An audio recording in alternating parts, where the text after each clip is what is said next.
Сегодня мы работали у домика Репина. Это академичка, третий день мастер-класса, который я здесь провожу. Примерно посредине, между Санкт-Петербургом и Москвой, Вышний Волочок, академические дачи имени Репина. Если захотите сюда приезжать, наберите в интернете, там есть телефон, звоните, бронируйте и приезжайте, пишите красивые картины. Студенты, коллеги приехали из разных мест: Нижний Новгород, Москва, Санкт-Петербург, Новосибирск и, конечно же, Салехард.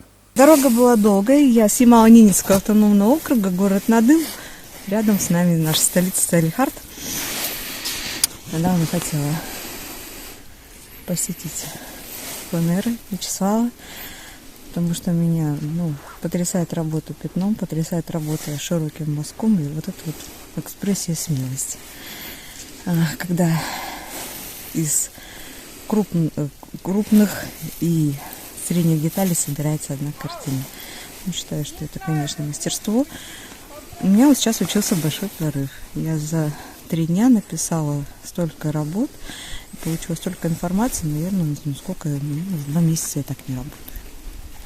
Поэтому и сама атмосфера, мастерские, единомышленники, педагог настраивают только на работу.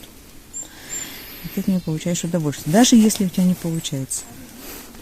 Поэтому надеюсь еще приезжать, надеюсь еще сопровождать, слушать, внимать, молчать, слушать, внимать, молчать и делать. Поэтому только самое лучшее впечатление. Спасибо. Спасибо. Ну, успехов тебе. Спасибо. Удачи. И хорошего полета. Хорошо. Здоровья. Ну, пока. Писать одно удовольствие. Легкий морозец, буквально там минус, наверное, 1. Иногда сыпет снег, но просто легчайший. Но все-таки засыпает немного палитру, поэтому есть особенности, как писание маслом зимой. Вода или снег не должны попадать желательно на палитру и на холст, потому что не прописывается тогда.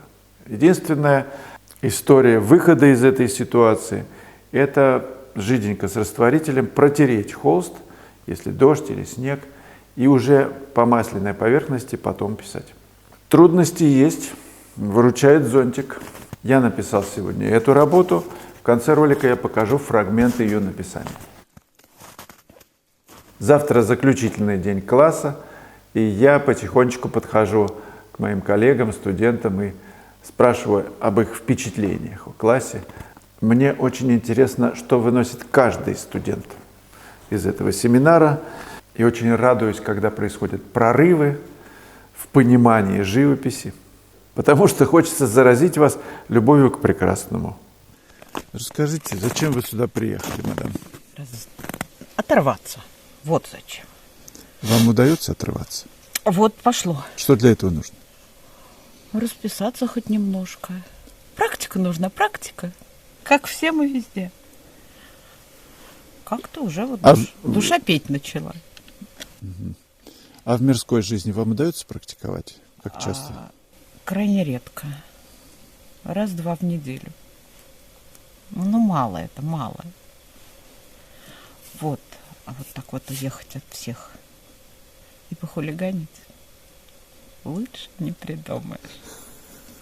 Спасибо. Успехов. Я постараюсь успеть. Не забывайте ставить лайки, делитесь с друзьями этими видео, задавайте вопросы, комментарии. Нам нужна ваша поддержка. Базовые основы были давно уже, просто у вас было 15 лет, пришло мне 40 с лишним. Поэтому оно уходит, все дело. То есть нужно постоянно что-то нарабатывать. Поэтому здесь просто интересно анализ посмотреть. Это, как это сделать, как правильно положить на холст, чтобы, по крайней мере, было понятно, что это работает вот здесь. То есть сейчас пока получается что-то среднее. То есть между тем, что ты хочешь, и то, что ты, у тебя получается. Поэтому.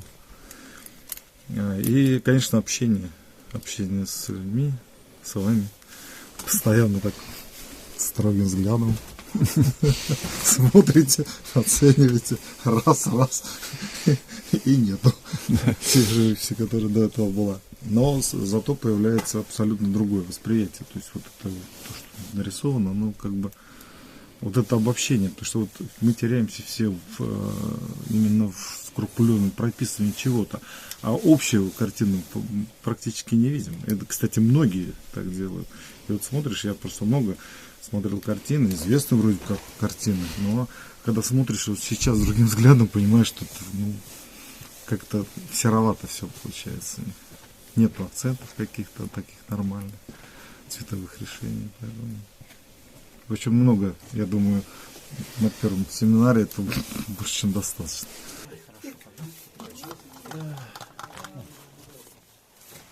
Ох, Ты же пей, ты через губу пей. Со свистом, знаешь, как, Слава, как со свистом, да-да-да. Как бабушки учились. С блюдечкой. нет, у нас одна была знакомая, знаешь, у нее была фамилия Свистун. Ага. Да, и я ее звал, знаешь как?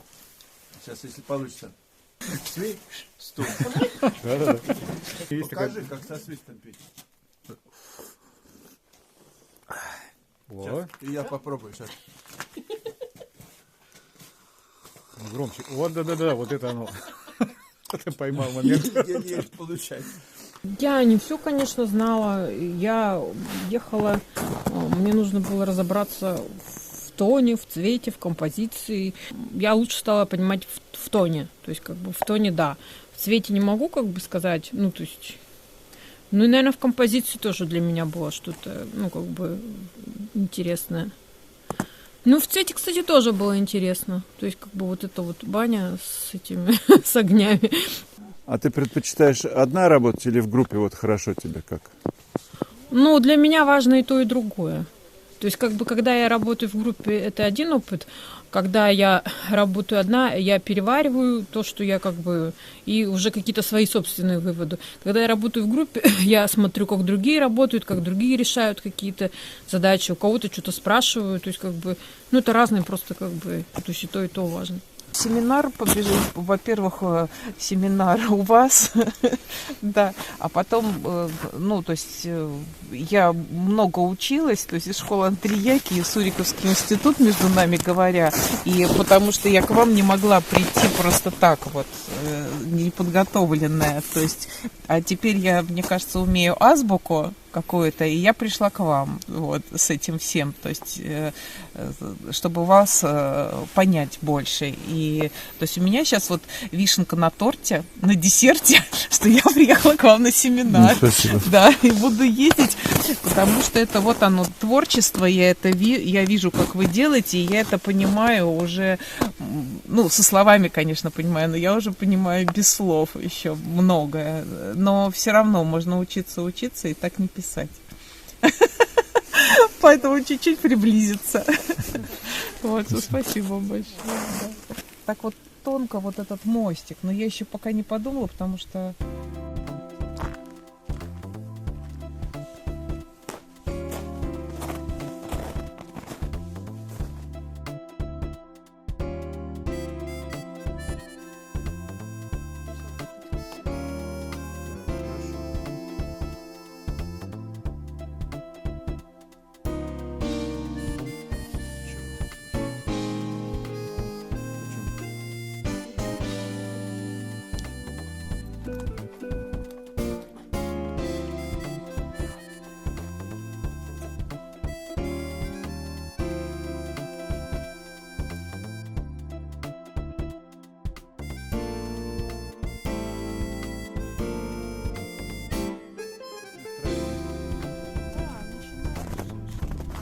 И входишь в работу, да?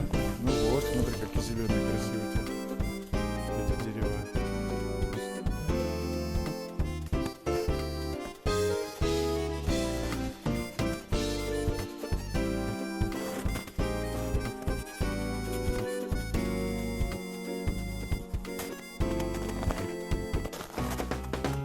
Евгений Чемоданов. Конструктивизм. Ну вот, все пошло. Пошло. А какая мусорка? Вы посмотрите, какая мусорка. Она на цепи, чтоб не волокна. Желтый, синий, зеленый, коричневый. Смотри. Крас.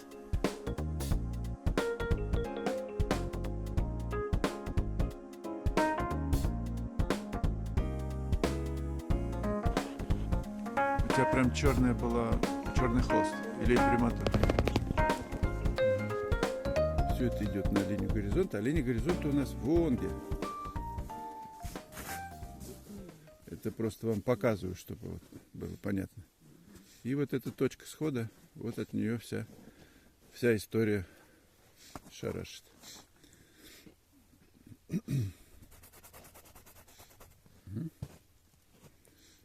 А это на другую точку схода, туда далеко-далеко, но все равно на сход. Понятно? Туда. На линии горизонта. В полную силу, Нина. Это прям сажа? Почему вертикально? Ну, отражение, оно в воде, смотрите, оно ползет туда, да? Ну, вот сравниваем эти плотности. Ну, чуть-чуть полегче. Собственно, вот она, смотрите. Вот в тоне, смотрите. Чуть легче. Всегда делайте такую пробу. Значит, если вот эта тональность дерев, то нужно поискать небо. Оно полегче, но должен быть запас еще на снег.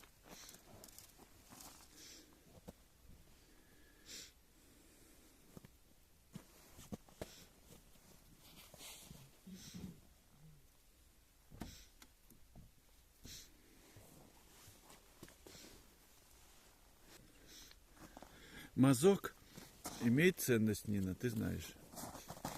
Ты по профессии кто еще? Кондитер. Кондитер. Представляешь? Торты. Точно могу. Попробуйте там мимо вот этой штукой, да? Ну да.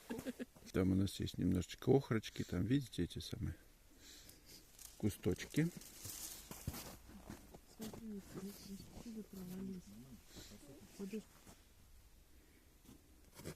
И по форме несколько мазков на уход, да, вот перспективу сюда, веером таким.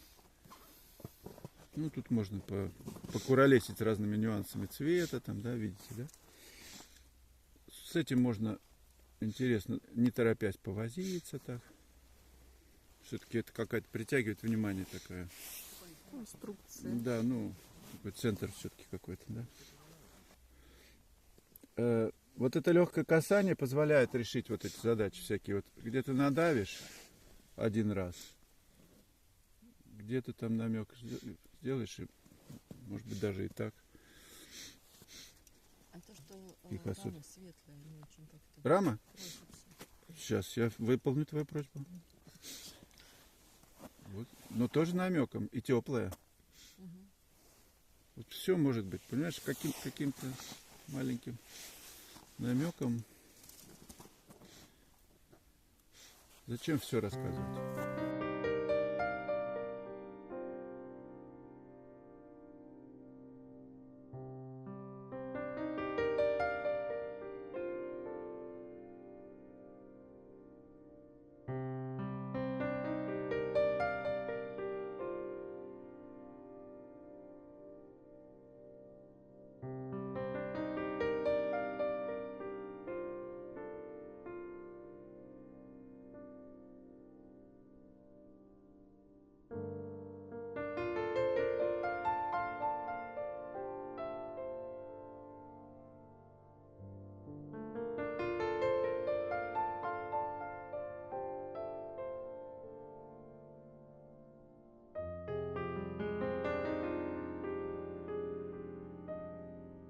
В конце ролика я предлагаю вам посмотреть третий день семинара годичной давности, который был здесь же на Академичке. Было морозно.